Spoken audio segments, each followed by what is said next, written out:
welcome to all of you on behalf of the Raza Foundation and the India International Center. We have been running this series for more than a year called Gandhi Matters, and as some of you would know, this was to last in the 150th year. But looking to the response and the complexity of the person in whose memory we are holding these lectures, we decided to extend it by another year. And therefore, there are people in the audience who have come up to me and suggested that it should really run for one more year. That is, it should run for 36 months. Let's see. When we'll come to the bridge, we'll cross it. What we have been trying to do in this is to look at how Gandhi appears today to some of our experts and people who have studied Gandhi, have known Gandhi, who have been impacted by him, who are critical of him, who know what he was all about, etc. And we try to collect people and get people from all over the country. And we wanted, in October, a session in which Gandhi outside India and how he impacted some of the key figures outside India, namely Martin Luther King, Nelson Mandela, and Václav Havel. But somehow, taking the three persons together did not work out. So we decided that we'll hold separate sessions. And one of them is today, when you have Professor Surendra MUNSHI talking about Victory of the Spirit over Raw Power, Václav Havel's Lessons from Mahatma Gandhi. Now, Václav Havel was known to many of us through some accidents. One of them was, I came to know about him as a playwright first, when my friend Nirmal Verma happened to return from Prague. And this was way back in the 70s. Till that time, Václav Havel had not become any political figure as far as I know. He was known as a playwright. And he brought a book which he gave me, and I still have it because I never returned it, called Letters to Olga, which he wrote from prison in Prague. The second occasion arose when he became the president of the new Republic of Czech, and he started giving talks and lectures and essays. And we realized that he was a wonderful essayist, and some of these essays were published in New York Review of Books. So there were only 2 or 3 such odd people writing in New York Review of Books. One was Václav Havel, the other was Milan Kundera, and there was a third one called Zbigniew Herbert, the Polish poet. So all these, and Czesław Miłosz, of course, but Czesław Miłosz was well known even before. But none of us ever imagined that Václav Havel had something to do with Gandhi, and that what he did had something to do with Gandhi, which is what we are going to learn soon from Professor Surendra MUNSHI.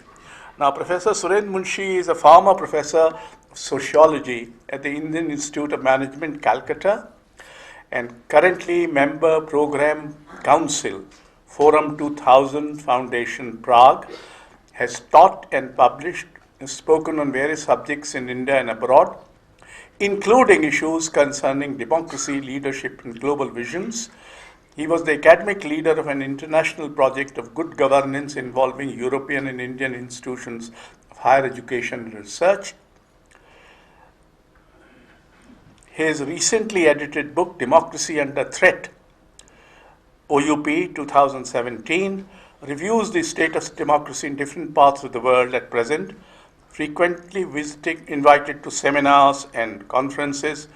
MUNSHI had moderated panels in which, among others, Aung San Suu Kyi, Frederick William D. clerk, and Dalai Lama have participated. He spoke recently at Victoria Memorial on post-truth and Gandhi's truth. We had a lecture on that here by, I think, Ganesh Devi. So there you are. And, I commit several stupidities. That's why I keep on laughing all the time, because I remember my own and sometimes some other people's. So the Alliance France is organizing a show which we are supporting from Raza Foundation of Back from France, a young artist. So I requested my friend Ramin Dehabegelu to hold the fort for a while I disappear, inaugurate that exhibition and do a bit of blah, blah, blah, and come back. I hope the lecture lasts at least 45 minutes, and the academics don't have to be advised on that, because that's the minimum they speak on anyway. So you have, and Ramin Begulu is a good friend. He had featured once or twice in this series, and he is a philosopher from Iran and now teaches in O.P. Jindal University. So, Professor Surendra Munshi, there you are. Thank you. Thank you. I must set the watch. Shri Ashok Vajpayee, Professor Ramin Jambinglu, and other distinguished guests. I am grateful for this opportunity to speak on Gandhi and Havel under the lecture series Gandhi Matters. I must say I was very delighted to receive this invitation, for I am an admirer of all the three names associated with this lecture: Gandhi, Havel, and Raza. Raza, who contributed towards creating a uniquely Indian style of contemporary art, is relevant to us for his art as well as his social commitment. My delight in receiving this invitation from you, sir, was increased when I learned that I was to speak at India International Center, an institution of which I am a proud member, that Professor Ramin Jambinglu, a good friend, is going to be here and chairing the session, and the Czech embassy had decided to collaborate with the Raza Foundation and IIC for this lecture. So I'm really happy about this possibility. An introduction to the theme, I must say that to consider Gandhi and Havel together must begin with noting, in all honesty, their differences. They're strikingly different people. Apart from the differences of place and time, considering where Gandhi was born and when, and where Havel was born, there are obvious differences which makes one wonder whether there is any similarity between the Mahatma and the Bohemian intellectual. Consider, against Gandhi's austerity, which prescribed chastity even within marriage, we have an image of Havel with considerable indulgences. Given to smoking, he even invited Gorbachev, a non-smoker, to smoke with him once. Given to drinking in Café Slavia or elsewhere, and to other indulgences, so much so that some of his friends believed that Olga Havlova, his first wife, was happiest when he was in prison, because at least she knew where he was. Consider also Gandhi's favorite devotional song, Vaishnav Jan or Ramdhun, and the music of the Plastic People of the Universe, a Czech rock band which played an influential role in Havel's life. Such differences can be found in many other aspects of their lives, and one can go on in this manner. But we must yet see beyond these differences and discover their deeper affinity. It is my purpose this evening to explore to some extent this deeper affinity between such dissimilar people. Before proceeding further, Let me take a brief look at Havel's life and times. How does one indeed describe him? In his memoir, a special kind of collage, as he called it, to the castle and back, he described himself in the following words: "All my life I have simply believed that what is once done can never be undone, and that in fact everything remains forever. In short, being has a memory, and thus even my insignificance as a bourgeois child, a lab assistant, a soldier, a stagehand, a playwright, a dissident, a prisoner, a president, a pensioner, a public phenomenon, and a hermit, an alleged hero but secretly a bundle of nerves, will remain forever, or rather not here, but somewhere. But not, however, elsewhere. Somewhere here. We can easily identify somewhere here a playwright, an essayist, a dissident, a president, a public intellectual, and one of the most, in my eyes and in the eyes of many, one of the most important voices to emerge from the Eastern Bloc. Born in a bourgeois family, Havel benefited from this background and also considerably suffered deprivation due to it, as the family was persecuted and its property confiscated by the communist government when he was young. Even worse, as a bourgeois element, he had difficulty in having access to a decent education. The communists prescribed a working class experience to such elements, and that is how Havel landed with a job of a lab assistant. With difficulty, he managed to pass his high school examination while employed. Not much came of his great desire to pursue higher education. This was the time when he found work in a theatrical company and soon started writing plays in the Czech language.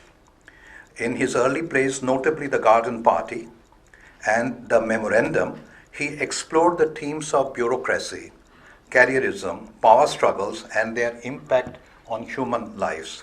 These plays brought him international fame and established his reputation as a leading Czech cultural figure. He continued to write plays in the following years, regularly till 1988. His championing the cause of creative freedom for writers brought him in opposition to communist rule. He played a prominent role in the Prague Spring of 1968, when, under the leadership of Alexander Dubček, some restoration of civil liberties took place to present socialism with a human face. In the face of growing demands for greater reforms, the Soviet Union, along with other Warsaw Pact countries, considered the situation serious enough to invade the country and occupy it in August the same year. Dubček was removed, his reforms rolled back, and hard communist line followed. Havel became involved in the civil resistance to the occupation. His plays were banned, his passport confiscated, and in the coming 2 decades, he was repeatedly arrested. These dissident years saw him, to highlight some of his activities, engaged in 1968 with Milan Kundera, a Czech-born writer, a famous name, in a polemic where he argued about the usefulness of public protests even against a powerful oppressor. Write in 1975 an open letter to Gustav Husák, General Secretary of the Czechoslovak Communist Party, join in 1976 in protest to support the Plastic People of the Universe ban, and participate in the publication of the Charter 77, published on 6 January 1977, a manifesto of the movement in support of human rights, which was declared illegal by the communist government and its signatories victimized in several ways. In 1978, he wrote his famous essay, The Power of the Powerless. Havel's dissident activities reached their culmination in November 1989, when he emerged as the leader of the Civic Forum, which was formed to unify dissident forces. After major demonstrations in Prague, the communists gave up within a matter of days, and through a bloodless revolution known as the Velvet Revolution or Gentle Revolution, he was elected to be the interim president of Czechoslovakia on December 29, 1989, being re-elected by free elections in July 1990, the first non-communist leader of the country after 1948. He held this position till the division of Czechoslovakia in 1992, becoming the first president of the Czech Republic in 1993 and remaining in that position till 2003. From the time of his completing the second term till his death in 2011, Havel reflected on his experiences which found expression in To the Castle and Back, and also his play Leaving, a tragic comic play which also appeared as a film. He found time to nurture Forum 2000, an organization which he had founded in 1996 with the cooperation of others, and which to him was meant to provide principally a platform for free exchange of ideas among thinking and responsible persons from all over the world. By the time of his death, he had become internationally famous public intellectual and statesman, much respected and honored. This very brief overview about his life and times to put some of his thoughts, which we are going to discuss, in their proper context. I would now go on to Havel's admiration for Gandhi. Among the honors he received, it is noteworthy that he was honored twice here in Delhi, presumably during less foggy conditions. He received 2 prizes, namely Indira Gandhi Prize in 1994, Mahatma Gandhi Peace Prize in 2004. During the acceptance speeches on these occasions, he made explicit what he had learned from Gandhi. He said clearly in 1994, I quote, "I am one of Mahatma Gandhi's admirers, and if I may be so bold, I believe that a reflection of his life's work might even be seen in the attempt my friends and I made in Charter 77 to create a non-violent opposition to the totalitarian regime in our country. This aspect of our activity later had a positive influence on the course of our anti-totalitarian revolution in 1989. What fascinated him the most about Gandhi life, he said, was the manner in which Gandhi intervened alone in the violence between Hindus and Muslims that erupted at the time of the independence to bring truce among the warring factions in Calcutta and later in Delhi as well. He went on to add, Gandhi, face to face with an incredible exploitation of violence and cruelty, was able to speak to the best in his fellow citizens. He was able to awaken their better qualities and let the good in them triumph over the bad. It was a great victory of the spirit over raw power, which, by the way, is a slogan that twice in recent history could be read on the walls of Czech cities in 1968, after the Soviet occupation, and again in 1989. Gandhi for Havel represented the fusion of the spiritual ethos that was 1,000 years in making in the subcontinent. The relevance of this ethos, a major contribution to modern history, is not confined to the past in the subcontinent or elsewhere, but remains relevant to the world today and in the days to come. In the creation of a civilization based on different cultures, he saw the relevance of this ethos. I am convinced, he concluded, that the creation of conditions based on mutual respect of different cultures, as well as the creation of a new human responsibility that alone can save this threatened and sorely tired planet, we always find one of the most important sources of its vitality in Gandhi's work. Speaking a year after his presidential term had ended, Havel reflected over the incapacity of global civilization to deal responsibility with its own product in his Mahatma Gandhi Peace Prize acceptance speech in 2004. he wondered what would be Gandhi's response to what is called globalization today. He would warn us, he said, about it as he warned about Manchester textile mills and railways.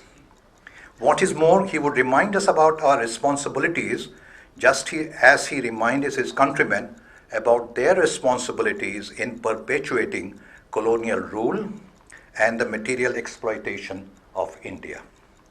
If we are not to be swallowed up by our own civilization, we need to accept responsibility. So, I quote, each and every one of us must look within ourselves, he said, and however insignificant our influence on the general march of events may seem to be, strive to contend with both seen and unseen threats to the world. This, it seems to me, is the eternally fresh message of Gandhi's lifetime work and activity. As if to connect the emphasis of his two speeches, these two Gandhi Awards, he concluded in 2004, I quote, all the more reason to seek an improvement of the world, first of all in the field of the human spirit, of human conscience, of human responsibility, that is, above all, in ourselves, in our own spiritual development, in the cultivation of our self-discipline, in our capacity to resist all temptations, and naturally in the inspiration of such attitudes might provide in the people around us. So far, his statement about Gandhi during these two lectures which he delivered, acceptance lectures that he delivered in Delhi. I would like to now shift over to another theme. You must have noticed a number of themes which are important to him have already featured in these lectures. I would now like to turn to another important theme for him. And for this, it is best to read for this purpose his essay, The Power of the Powerless. Of all the texts from the Eastern Bloc, which gave expression to the condition of those troubled times, The Power of the Powerless is surely one of the most important, and its insightful analysis, compelling presentation, and positive spirit is remarkable. To look into different dimensions of the argument of this essay, it's a fairly long essay and very nuanced, is not possible here, and nor is strictly necessary. It serves our purpose to consider the central argument. And now I must warn you that Havel's reasoning here is suitably complex because he's dealing with a very, very complex subject. He's making sense of experiences of living in this society which he had to personally experience. So I would go a little slowly on this text and try to present it to you so that kindly bear in mind that you wouldn't be exposed to all the nuances, but I hope to some of the central points. Havel talks of a greengrocer. Remember, he's a dramatist, and so he must present his argument in a dramatic fashion, and he does it in a very remarkable way, and you will see how dramatically he does so. He talks of a greengrocer who puts up in his shop window the slogan, "Workers of the world, unite." Havel is interested in knowing why he does so. I mean, this was happening all over. As he sees it, for the overwhelming majority of shopkeepers, this is not a considered statement of their opinion, but a routine activity to which they are habituated. And more, if it is not done, there would be trouble. So out of routine, out of a sense of trouble.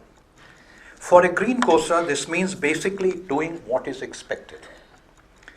Living, so to speak, in harmony with society, and in turn expecting to be left in peace. It serves from him yet another function. It hides from others and himself the fact of his obedience arising out of fear. The slogan itself at its textual level allows him to express a certain disinterested conviction.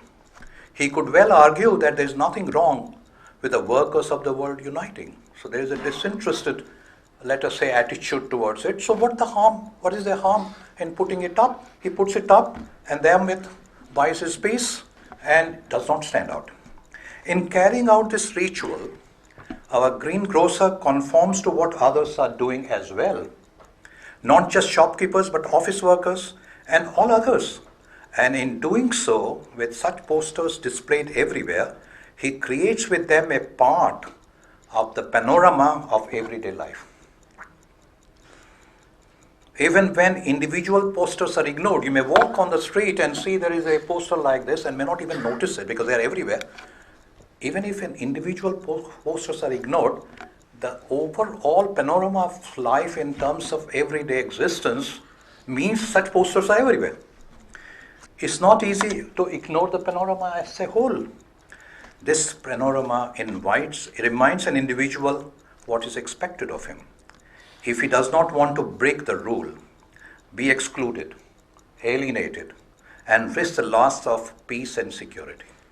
In adapting to this condition, the greengrocer conforms to a particular requirement and in doing so perpetuates the requirement. He conforms to the requirement and in doing so perpetuates the requirement. So the greengrocer is both the object of this system of control and at the same time its subject as well. Is a subject of this because nobody is untouched and everyone's action creates the condition for everyone else to conform. What happens now if the greengrocer decides one day not to put up the slogan? What happens? What happens if he goes beyond this simple ritual and acts more and more in accordance with what his conscience demands?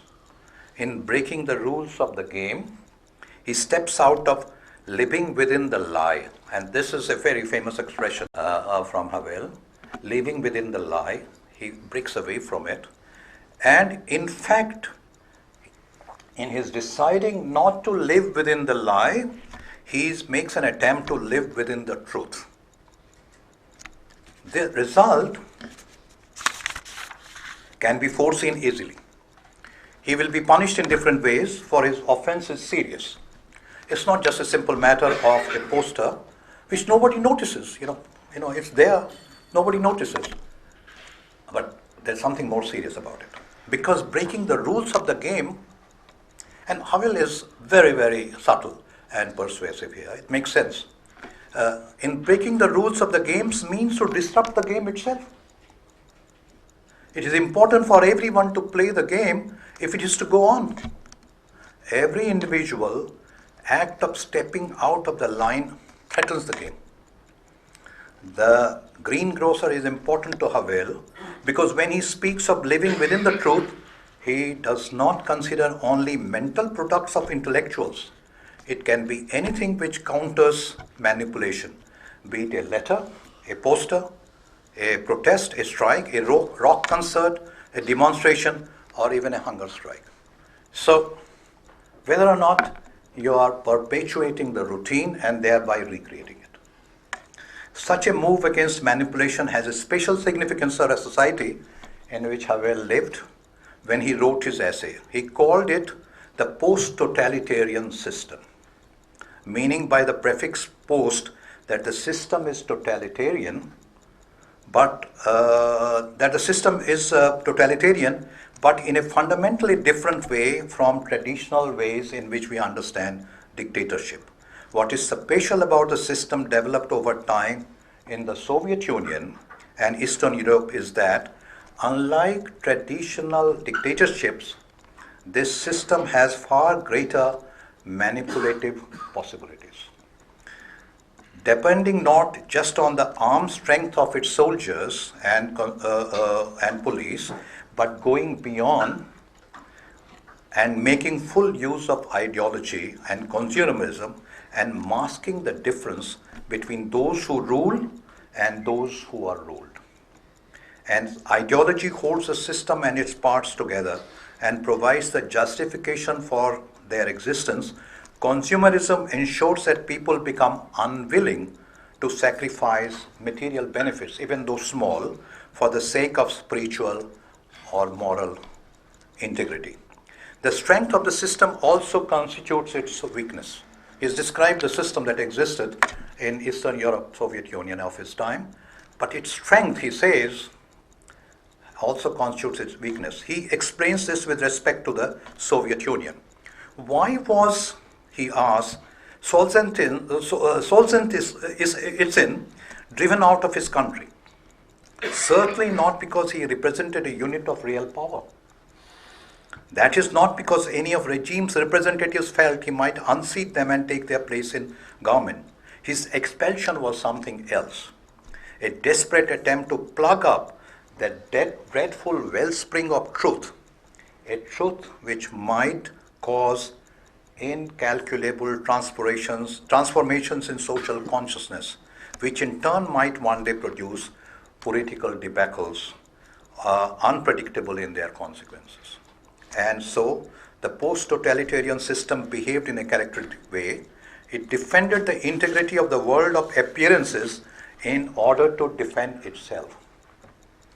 For the crust presented by the life of lies is made of strange stuff. As long as it seals off the entire society, it appears to be made of stone.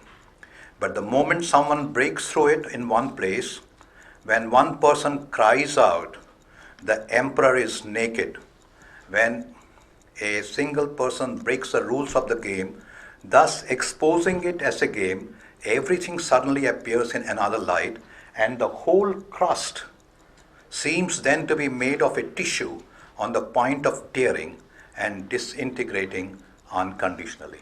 Kindly consider these words written in 1978. How true, how very true they proved in the course of revolutions of 1989 in Eastern Europe. Now, this is to give you an overview about some of the themes, including the complex theme of truth in HAVEL'S The Power of the Powerless. And now I would like to come to the issue of Gandhi and Havel more pointedly. In wishing to discuss Gandhi and Havel together, let us now consider not the differences which I highlighted earlier, but their similarities. We need to go beyond superficial appearances, beyond seeing Gandhi's khadi dhoti that he wore and Havel's blue jeans, which he loved to wear, even though as a president he was advised to wear suits. But his love for jeans, I'm told by many of his friends, was abiding. We need to see what they believed in and stood for in their lives. Havel makes up our job less difficult in clearly telling us in his two acceptance speeches what he finds of value in Gandhi. The concluding words of his acceptance speech of his Mahatma Gandhi Peace Prize are revealing. "It is a great honor for me," he said, "to receive today this prize that bears the name of one of the best sons of your country and one of the most important figures of the 20th century. Deep in my heart," he says, "I may wonder whether I am worthy of such a prize. But," he says, "I have no doubt, however, that the ideals I espouse are worthy of it." More specifically, he talks in these speeches, as we have seen, let me enumerate, of the creation of a non-violent opposition to the totalitarian regime in his country, the victory of the spirit over raw power, the Indian spiritual ethos, mutual respect, tolerance, the human spirit, human conscience, the cultivation of our own spiritual development, self-discipline, and above all, human responsibility. In saying this, I'm just stitching together what I presented earlier. Taking responsibility as his central location in his essay, The Power of the Powerless, each person in a post-totalitarian system, no matter what his position is in the power hierarchy, is responsible for each person, both as the object and the subject of this system of control. This is the price one pays for the abdication of one's own reason, conscience, responsibility. So once again, responsibility. He considers a demoralized person one who has no roots in the order of being, no sense of responsibility for anything higher than his own personal survival. The system creates such persons who in turn create the system. Living within the truth is, after all, a moral act, an act of regaining one's own sense of responsibility. So, in a way, you can look upon Power of the Powerless entire essay as an essay on responsibility. Two Gandhian themes that are important in the essay need to be mentioned here, and I would do it very briefly. One of them is the theme of non-violence, a theme not touched upon, much less developed so far. A brief look at this theme is rewarding. HAVEL'S speaks against violence by the typical Gandhian argument of means and ends. He writes, thus an attitude that turns away from the abstract political visions of the future towards concrete human being and ways of defending them effectively in the here and now is naturally accompanied by an intensified antipathy to all forms of violence carried out in the name of a better future, and by a profound belief that a future secured by violence might actually be worse than what exists now. In other words, the future would be fatally stigmatized by the very means used to secure it. You can well see he is arguing against communist ideology in terms of the promised future, the use of violent change, and so on. The second theme relates to modern civilization. This important theme too can find just a brief mention here. We have already noted HAVEL'S concern over the incapacity of global civilization, this is the expression he uses, to deal responsibility with its own products. In Power of the Powerless, HAVEL questions trivialization temptations of modern civilization. Ashish, he's using the word modern civilization here very pointedly, and also which is also called mass civilization or technological civilization. These are the terms he has used. And warns that the emptiness of life in the post-totalitarian system is an inflated caricature of modern life in general. The condition of life in post-totalitarian system is an inflated caricature of modern life in general. So you can see he's not just giving you, though that is his central focus, a critique of the society he lived in, but he's talking beyond. He's talking of something beyond the society he's living in. He's talking about modern life. We need to recall, and here I would like to bring in Gandhi, that in Hind Swaraj, Gandhi was concerned about modern civilization. Two quotes, don't have time to go into Gandhi's treatment of this theme, but two quotes from Hind Swaraj should suffice for our purpose. One, Gandhi writes, there is no such thing as Western or European civilization, but there is modern civilization, which is purely material. And second, it is not the British people who are ruling India, but it is modern civilization through its railways, telegraphs, telephones, and almost every invention which has been claimed as a triumph of civilization. In highlighting these Gandhian themes, my intention is not deny the originality of Havel. It should be noted to begin with, he was not a pacifist, though he believed in non-violence and he practiced it. He was not a pacifist. In being opposed to the notion of violent change, the dissident attitude, he wrote in The Power of the Powerless, could accept violence as a necessary evil in extreme situations, reminding his readers that the attitude of European pacifism was a factor in preparing the ground for the Second World War. And this is something that even during his presidential days, he was not willing to accept, namely taking an hard pacifistic line against evil. And because of this European experience, which he had at the back of mind. I'm not defending him, I'm not criticizing him, I'm just presenting this to you. Now,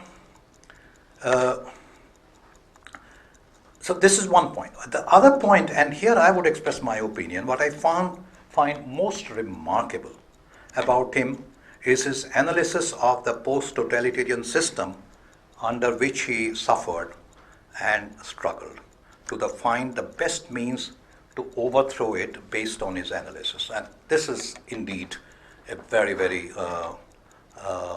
remarkable attempt. His idea of living within the truth, meaning everything in which the genuine aims of life go beyond the limits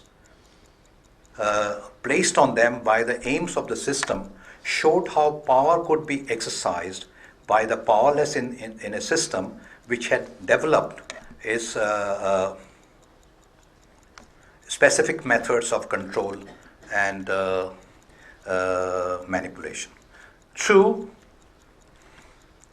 Solzhenitsyn, it's in his Live but Not by Lives, written in 1974, for his countrymen, anticipated, true, he anticipated Havel when he wrote that even in the middle of situation of hopeless dehumanization, we can still do something about it by not personally participating in lies. These are his words. For though lies conceal everything, though lies embrace everything, when people renounce lies, it simply cuts short their existence. It is true. These are the words that were used, but I would like to claim, and as I've done it elsewhere, that Havel's essay is an analytically more incisive, giving a clear picture of the prison, its arrangements of chains and locks, at the same time showing the way out of it. Further, it will be a mistake to ignore other influences. I mean, it's not enough to say that he was influenced by Gandhi. It will be a mistake to ignore other influences which worked on him. And in a perceptive biography, Havel, A Life, Mikhail Zendowski presents a complex story under a simple title, Havel, A Life. Among the names he mentions, we need to note above all Jan Patočka, the philosopher, to whose memory Havel dedicated his famous essay. Having come so far, I want to raise an important question. How much of Gandhi had Havel read as original text? In doing my research for this lecture, I asked two of my friends about it. I asked Ramin, and who met him. Ramin met Havel in 1991 and also later. He recalls discussing Gandhi with him and Havel mentioning Gandhi's autobiography. That's what he informed me. Another friend, our mutual friend, Paul Flatter, was asked by Havel to lecture on Gandhi in the underground university for the benefit of charter dissidents, research scholars, and others. This was in 1985 or possibly 1986. Havel's interest in particular was in Gandhi's approach to living in truth. This is what he communicated to me by a message. In this connection, we must remember that Havel was a very close friend of Dalai Lama, whom he considered as his spiritual guru, and Dalai Lama initiated him in the art of meditation.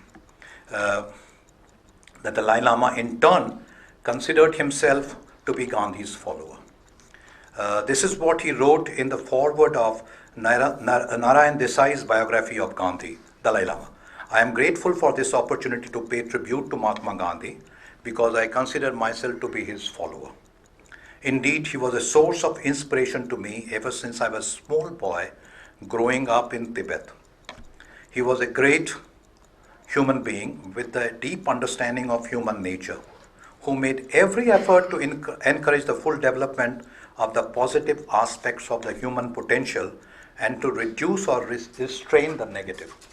Gandhiji took upon the ancient but powerful idea of ahimsa, or non-violence, and made it familiar throughout the world, particularly during India's struggle for freedom. It stands to reason that the Dalai Lama and Havel discussed Gandhi, especially his practice of ahimsa. From what we have considered so far, it is clear that Havel was informed about details of Gandhi's life, not just early life, but also events close to his death. You remember, he is talking about the grandstand that Gandhi took at the time of independence when Hindus and Muslims were fighting each other and tried to stop it. So he was informed. But the critical question is, had Havel read Hind Swaraj? This is a question that is difficult to answer clearly at this stage. My own impression, and I mean this is especially addressed to you because I know of your abiding interest in this theme, my own impression after going through this exercise now is that at least he was familiar with some of the broad concerns. His observation that Gandhi reminded his countrymen about their responsibilities in perpetuating colonial rule, he says it, and the material exploitation of India, and also about the role played by Manchester textile mills and railways, indicates this familiarity. Strangely enough, Manchester doesn't appear in Gandhi's autobiography, but it appears in Hind Swaraj, and Havel is talking about this. Gandhi did mention Hind Swaraj in his autobiography, and so if he saw the autobiography, he would have at least known about it.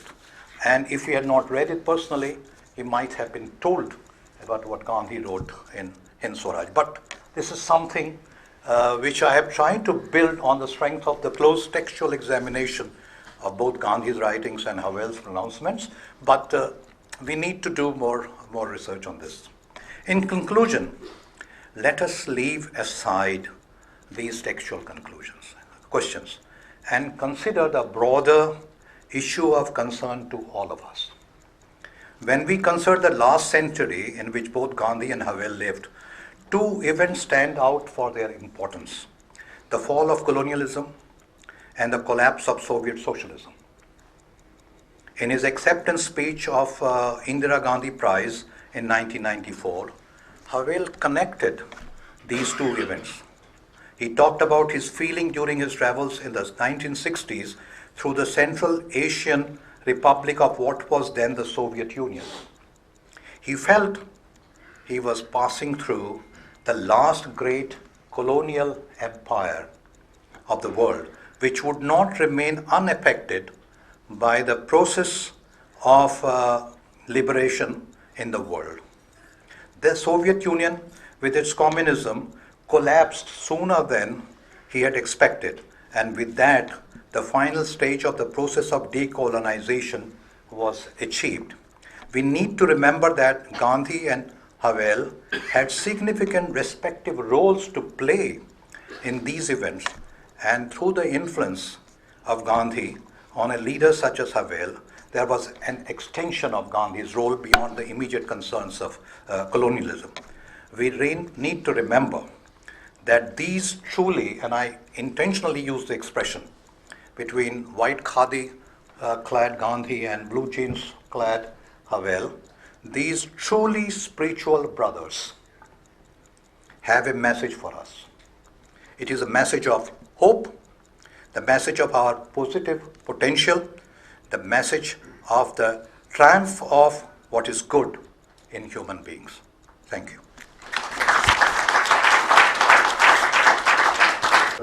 Comparative analysis between Gandhi and Havel, and I think Surendra Munshi is the right person to talk about this. We have had talked about it actually very often. I wrote an article on Gandhi and Havel in a book that he edited. We are both actually part of the Forum 2000, and we got to know each other there. So the first thing that I think there's going to be a lot of questions, but the first thing that I want to refer to is that even if we put aside all these differences and similarities, what is for sure is that both Václav Havel and Mahatma Gandhi, they were both moral leaders, meaning that the political and the ethical is present in their work as maybe as strategists, social strategists, but at the same time as writers, as social activists. And my reference is actually, as you did, to Havel's his own writings. He talks about politics and conscience. One of the titles of one of his essays, Politics and Conscience. So politics without conscience is practically impossible for somebody like Václav Havel. You have to have always this inner voice, which Gandhi talked about. It's very, very important. So we have the the great Vajpayee coming back. He was clever to escape. Just on time. And please raise your hand and have short questions and no long comments. Yes. Yes. Oh, Mike, here you go. Mike arriving. Thank you very much, Professor. My name is Bohila, Natranjan Bohila. I work on a concept called sociocultural symbiogenesis. When you mix a pair of jeans with a dhoti, you get a third reality. And we're working on whether that is what spreads Gandhi so well. What I want to come to is actually this fantastic image of the grocer with a strange kind of a poster which says, "Workers of the world unite." In my view, or at least the way we Indians see it, grocers are not workers in the traditional sense. So there is a certain unreality about that kind of a poster in that kind of a shop. So essentially the subject and the object are actually fighting each other. Would you take us a little more into what Gandhi believed is a worker, what's a laborer, and how HAVEL'S saw it? To be honest, I don't think I'll answer your question fully because it would take me on a totally different track. It's an interesting question. What was Gandhi's attitude towards the workers and their possibility of uniting, especially in the context of communist movement in this country and so on? It's a very interesting question, but it will take me on a different track. As far as the centrality of my argument is concerned and this question, I would say that for Havel, this poster, Workers of the World Unite, has significance in two ways. Namely, it's a part of an ideology of the regime, part of an ideology of a regime, and two, by putting up this poster, an ordinary man is creating the ritual of confirming his acceptance of this ideology. And in doing so, once again, and the subtlety of Havel's argument is, in doing it, he's creating a condition whereby any deviation of this statement of acceptance becomes a very difficult situation. So the manner in which ideology can get enforceable through a certain ritual, unthinking repetition of ritual. Now it is, since you have asked this question, I would do justice to it by only hinting on one thing. Kindly do not think such things are matters of past. Kindly do not think such matters are parts of Eastern European history or fascist ideology. Such things in small and big ways are taking place in different parts of the world. And even though there is indeed no ideology as pervasive as the ideology of Soviet Union, but at the same time, in a limited sense, the ritualization and confirmation of an ideological position is taking place all over the world. So I think this is how I would like to respect your question. Thank you. Other questions? Yes, please. Well, as says VACLAV, but all this has happened in 1968 in the former Czechoslovakia, led by Dubček. You call it a sort of revolution, eruption, a turbulence, whatever it is. Do you think these events were inspired by the Gandhian thought, idiom and ideology? Or they were just spontaneous upsurges and outbursts that happened in Prague and all over the country? Thank you. You see, as far as my understanding of Czech history and this modern history is concerned, the attempt on the part of Dubček to give socialism with a human face was to reform it from within. The socialism was, and kindly remember, it was under pressure. It was under pressure because the dissident activities were becoming fairly pressing.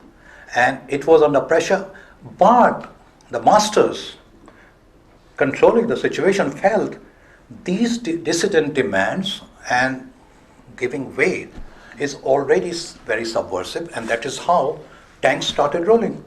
You have to remember that Dubček's reform and tanks coming, there is not much time gap. And once the tanks started rolling, the entire thing, he was removed, and the reforms, forget them, and a hard communist line imposed. But you see, all this, sir, were under the pressure of a strong dissident movement in which I have tried in a very sketchy manner indicate that Havel and his friends were a part, and he played an active role there. Yeah, have I been able to answer you? Yeah, thank you. Any, yes? Any question there? Oh, sir. Take the mic, please. Sir, thank you, sir. My name is Katar. I am student of competition and evolution of histories. It is very a short question. Gandhiji and Havel both oppose exploitation. They talk about British exploitation of resources in India and all, and throughout their life. What does it leads to? What does it leads to when they talk exploitation of every kind, social or economic? What does it leads to? Yeah.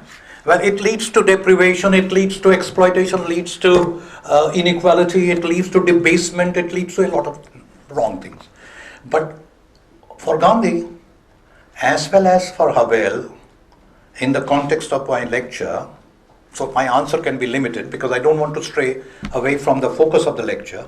In the context of my lecture, for Gandhiji, the question will be this exploitation by the British or the exploitation by the regime in the socialist condition, both of them, and that is why I say they are spiritual brothers, they will not ignore the manner in which we ourselves are responsible. Indians against the British, the oppressed in the condition of Eastern Europe. So the point that they will make, that you have been a collaborator, a partner, and therefore you need to correct it. And it requires a tremendous moral courage and conviction to say that. When Gandhi, the young man, he says that we are ourselves responsible for our enslavement, he's showing a tremendous moral courage. Today's tactful or not so tactful politicians with eyes on vote bank, do you think they would be able to say that? It requires for Havel in Czechoslovakia, it requires Gandhi in British India to take courage in their hands, but it cannot come unless these leaders took their own responsibilities seriously. You cannot ask others to be responsible for a situation where I myself don't take responsibility. They took responsibility and they asked others to take responsibility. May I jump in and add something to, as a question actually? Because you talked about one of Havel's writings, To the Castle and Back. When he's the president, he's writing his diaries. And in those diaries, when you read them very carefully, you see that practically at the end of his presidency, he's becoming a little bit bitter and pessimistic towards the political and even to the people, I would say. Because he says, there is a sentence by Havel, which actually was very shocking for me when I was reading it. I don't want to see the politicians, and I don't want to see the people. I want to leave them to leave me alone, and have silence. And so I think that these are moments that Gandhi had also, these kind of moments, at the end, during the partition and after. May I say something to this? This disillusionment, this issue of disillusionment, they are human beings. Gandhi, we may put garlands on his photo every year, but he was a human being, and Havel was a human being. The trials of a human being in situations of this kind, where one's friends, one's countrymen are not able to stand up to the expectations of moral standards that one has set for oneself and for one's fellow human beings. it's possible that one can become disillusioned, one can become depressed. But I would say, these positions notwithstanding, when I read Gandhi today and when I read Havel, and let me assure you, thanks to this invitation, when I was doing my research on this, and I took this invitation seriously, like all of us, when I was doing research, my parting impression from these two men is theirs is a message of hope, positively. They have shown, both of us in their respective ways, that there is a potential in human beings which needs to be realized. And this unrealized or potential is something that they were hitched to. And please don't forget, they are not stories of failure. They are not stories of failure, they are stories of success. When we are talking of these two men, we are talking in terms of collapse of colonialism, we are talking of collapse of communism. What more do you want? These are grand heroes and grand success stories. But at the same time, having identified this grand success and so on, we need also to keep in mind one dimension of their lives. Namely, when you are thinking of this potential, and when you're thinking in terms of what can be achieved, you see, human society is more than one life, no matter how great. And what has Havel given us? He and his friends have given us Czech Republic, which is very different from what they found. So they left the world better than it was. And the last point in this respect, while I look upon them as grand successes, both of them, great human beings, but they had their share of failure. And there too I find similarities. Gandhi could not stop the partition of this country. I know many people I've met who blame him for it. I mean, that apart, but Gandhi could not stop. Havel, he was very unhappy, but he could not stop the division of Czechoslovakia. He was very unhappy. He could not stop it. So this is one. And then Gandhi was killed because someone thought, and not someone alone, but some people in this country thought, but I still think, that he was very partial to Muslims. And Havel was very unpopular in his own country, among his own countrymen, who thought he was being very, very soft to Germans when it came to eviction of Germans from Czechoslovakia. He was very concerned. I've read passages after passages where a criticism is brought against him. Why should everything be of velvet? Why the state power cannot be exercised with firm hands? Havel, who made it a point to sign his name as a president as well, with a little heart written as part of his signature. Little heart is there because he believes in love. Now, so these criticisms of Gandhi and Havel, these failures, they are human. I mean, only human. We need to ask ourselves, did they leave the world better? And if we think that the collapse of communism and before that the collapse of colonialism are good events in history, we need to applaud them. Any other questions? Yes? Yes? My name is Bertolt Franke from Max Müller in New Delhi. Something that came into my mind during your lecture was maybe a similarity that both men and their ideas were based on the concept of non-alienation. In a way, the concept of Havel not living within the lie was a protest against alienation. Yes. And this means also in the case of Havel a strong identification with the true life within culture. Blue jeans is only a symbol of this.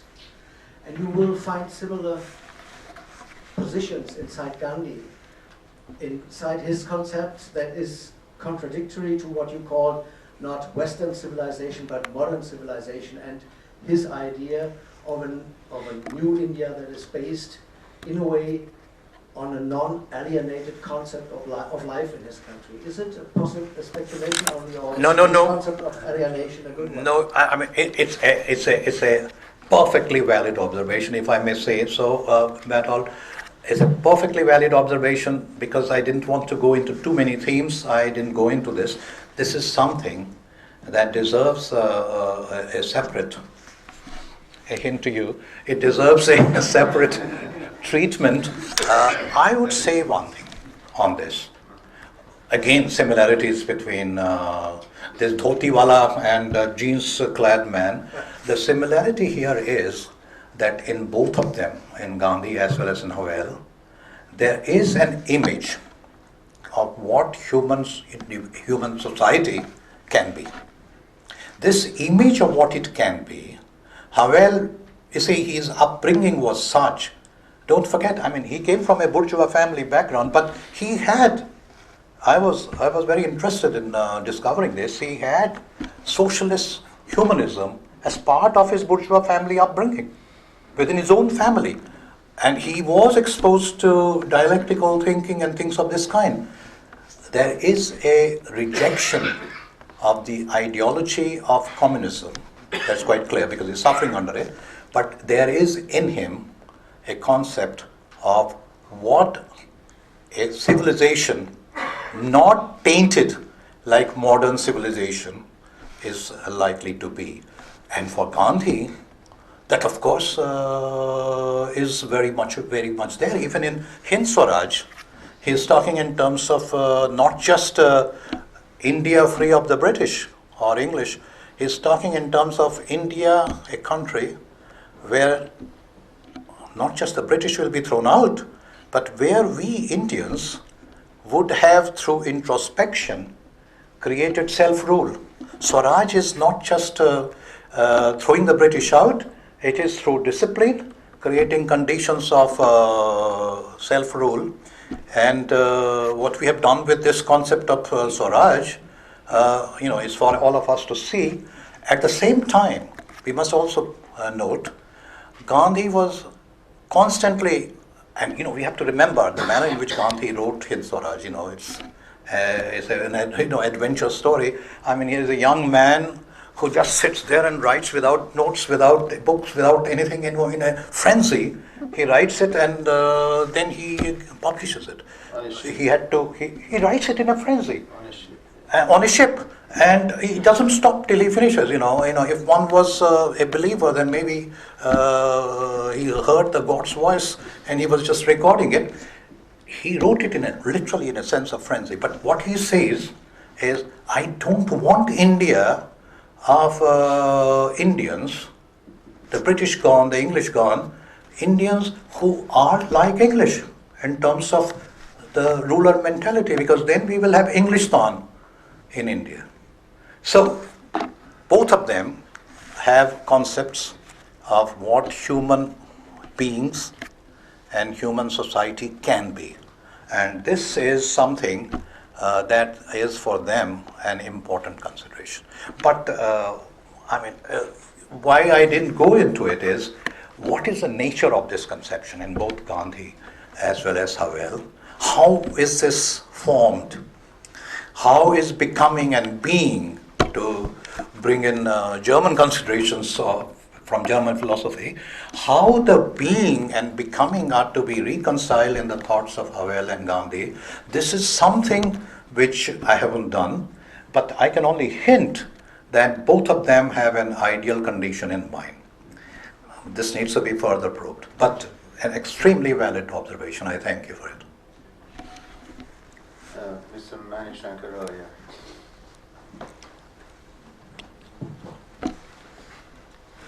I hope you won't think it's rude on my part. You're never rude. I think many would regard me as always rude. But I want to make a point here. Please do. That you said that both Gandhi and Havel succeeded. Supposing they hadn't succeeded, would we be having this talk today here? That is my first question. My second question is, you mentioned Gandhi keeping his mouth shut when the partition of India was mooted as the price to be paid for independence? I didn't mention that. I didn't say that. Well, you said that he kept quiet. No, I didn't say that. He didn't talk. He said He could not stop. Anyway, the fact of the matter. Alright, Just to he correct. what he did was, when he was ultimately asked the question, he said that it was a silent day and he kept silent before Mountbatten. Now, he therefore presided over a partition that he didn't desire. Did Havel actually desire or promote or oppose the partition of Czechoslovakia into the Czech Republic and the Slovak Republic? That's the second question that I want to ask.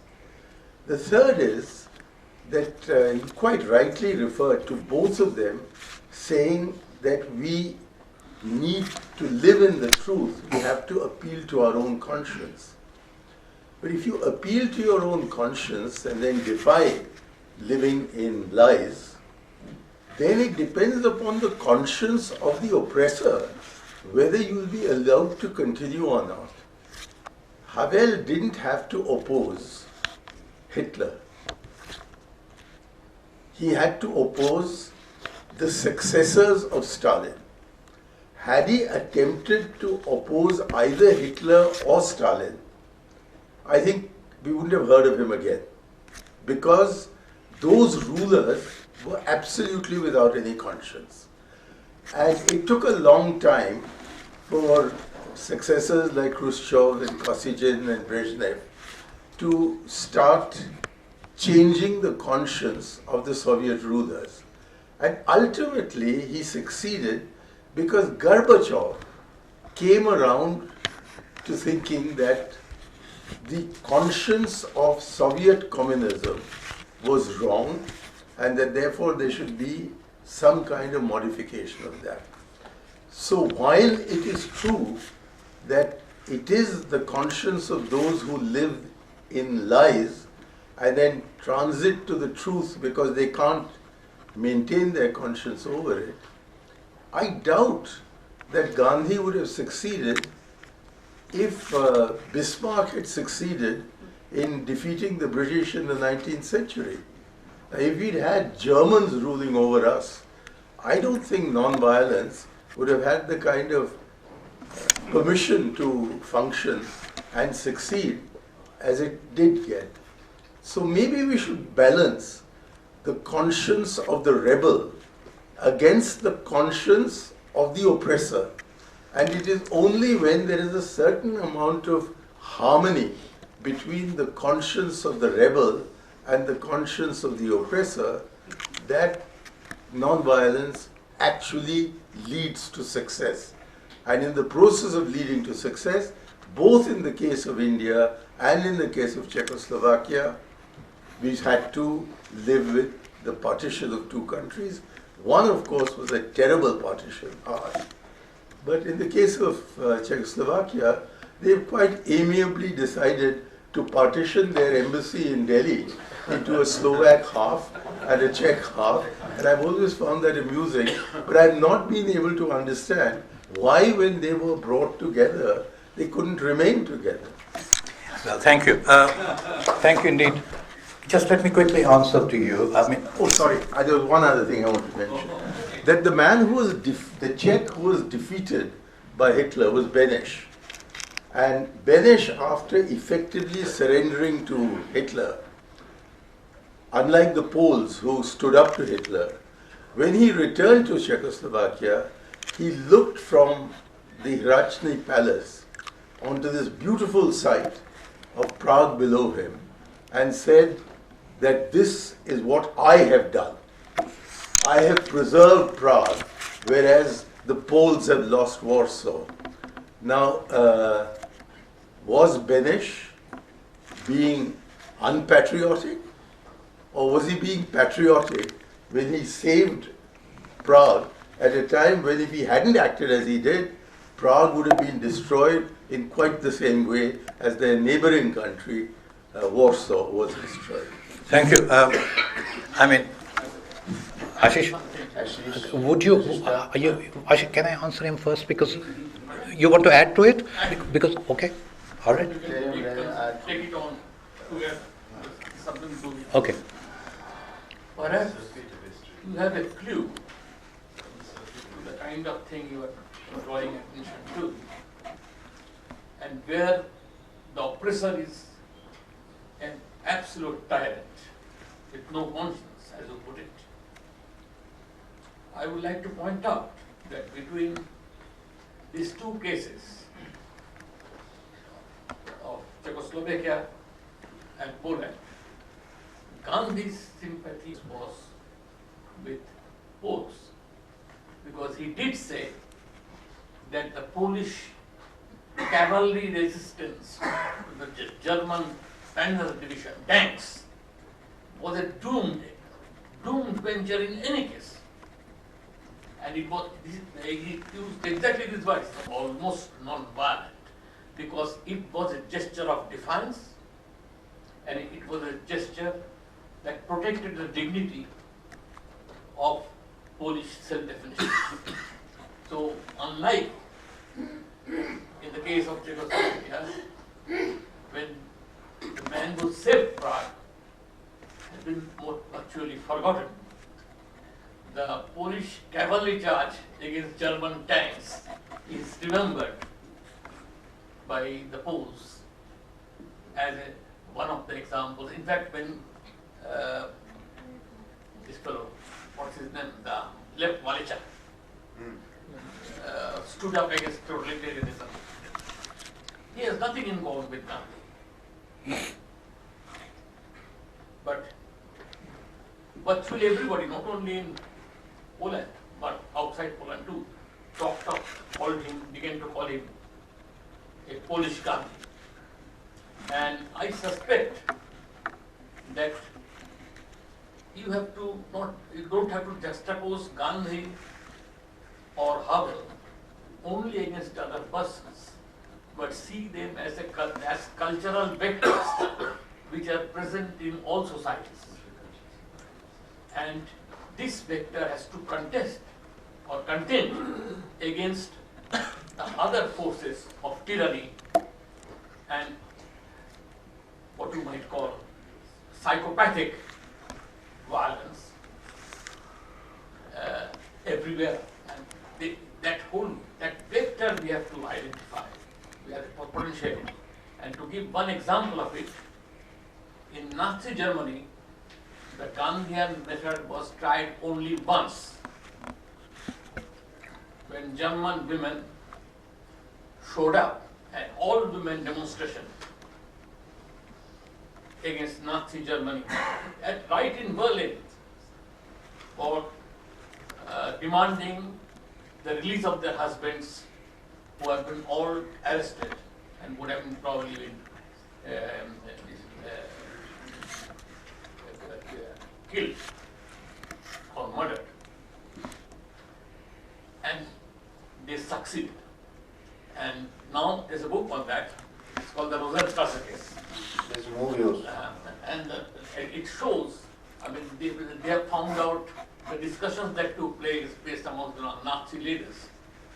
And they said the only way we can fight them is to machine gun them. But then you will probably have the whole of Germany against you, killing unarmed women, peacefully demonstrating for the release of the husband, even if the husbands are Jewish. Because the husbands are Jewish, that was the problem. But so we better not, we better yield to that thing. And we got everything.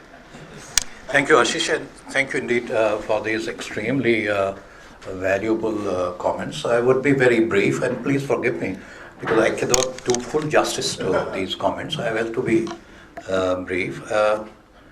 If the story of Havel and Gandhi was not a success story, would we be still talking about it? I can give a very glib answer to this. Would you be holding a lecture on them if they were not a success? I think we can put up the question to Ashok Vajpayee and say, what would you do? But as I said, it's a glib answer. A serious answer to this is that we celebrate these two persons today, partly because we have got rid of two important problems of the last century: colonialism and I would say Soviet-style communism. And these created extreme misery for a large number of human beings. The role that, I'm not saying they were the only ones, there were others of course, but the role that these two people played in overcoming two very major problems of the last century obviously creates in us, all of us, a sense of appreciation for their roles. And second, there's something to learn. There's something to learn. And so my effort has been in the sense of what exactly can we learn from them by way of taking our own struggles, we don't live in heaven, so our own struggles forward. And my sense is that the two of them, the reason why I call them spiritual brothers, in spite of their massive differences, different situations, contexts, they have a lot in similar, and we have certain lessons to draw. So this is one thing, that in order to take our own lives forward, there is something to learn. But that does not mean we cannot learn from failure. Sometimes learning from failures is a bigger lesson than learning from success, but in this case. Now, to come to your second point, Havel and the partition of Czechoslovakia. He was not happy. He was not happy. He did not want it. At the same time, he was clear that if it had to happen, like his velvet revolution, it had to be a velvet separation. Havel, with a little heart, in his letters and in his signature, there was this velvet separation, and as a result, you mentioned yourself that they suddenly decided here in Delhi to partition and separate the embassy and so on. Today, when you go to Prague, you see Slovaks and Czechs cooperating with each other in very many ways. We have experienced it in Forum 2000. We know the Prime Minister. We know the former Prime Minister who contributed an article to our book. There is a very strong sense of cooperation. Now, my lesson from this is, look at what has happened to India and Pakistan. I hear if even a German wants to go from India to Pakistan, it's hell, he just can't go. But the fact that this separation could be handled, velvet separation, is a comment on the civilized manner in which this was handled, and Havel has a role there. But of course he didn't want it. My statement is categorical. He did not want it, he was unhappy, he could not prevent it. But neither Gandhi nor Havel are gods. And the third point, what you said, which is a significant point, and this is something on which a lot of discussion is possible. Would Gandhi or Havel be successful under a fascist regime? And you use the word harmony of conscience. Here I would like to say that though Soviet occupation or Soviet regime was not as explicitly brutal as fascism was, but those, and I have talked to my Czech friends quite a lot on this, those who have experienced that those dreadful times, the experience of living under that condition was not funny at all. It was very difficult, and what Havel is talking about in The Power of the Powerless, the method of manipulation is far more subtle, which is discussing. He says at one place very clearly that the Soviets have taken so many years and Central European governments have taken so many years to perfect their methods. So the manner of manipulation was far more subtle. It was not very brutal. But if the methods are subtle, that does not mean that the control is not effective or the control is not... you see, I mentioned the name of Havel's friend. He was interrogated because he chose to write in charter, put his signature. He died. He couldn't survive the interrogations. So life was not easy and it was no fun.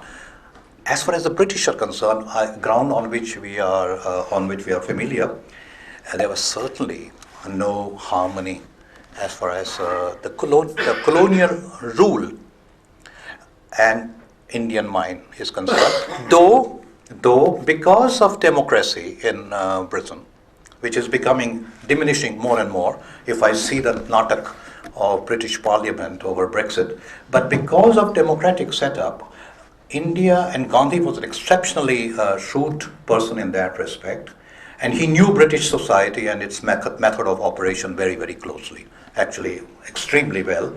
There was this possibility of using the internal differences of opinion within. You remember Gandhi going to working areas and talking to them, people, workers, and the workers coming and garlanding him, and the ruling power looking at him and seeing that in London itself, under the white support, Gandhi is flourishing. A situation which obviously was not to the liking of Churchill. I personally think Churchill disliked Gandhi so much. It's not just because of imperialist colonial attitude. He disliked Gandhi so much, the naked fakir, because Gandhi outsmarted him, the smart man, at every possible step. So the point that I'm trying to make is that the subtlety of both the British rule and the subtlety of Soviet and Central European system that existed was of a kind which was not like fascism, but extremely manipulative. And so what would be Gandhi and Havel be doing against Hitler? To some extent it is speculative, and to some extent we have to go with the evidence like what Ashish has brought to the table.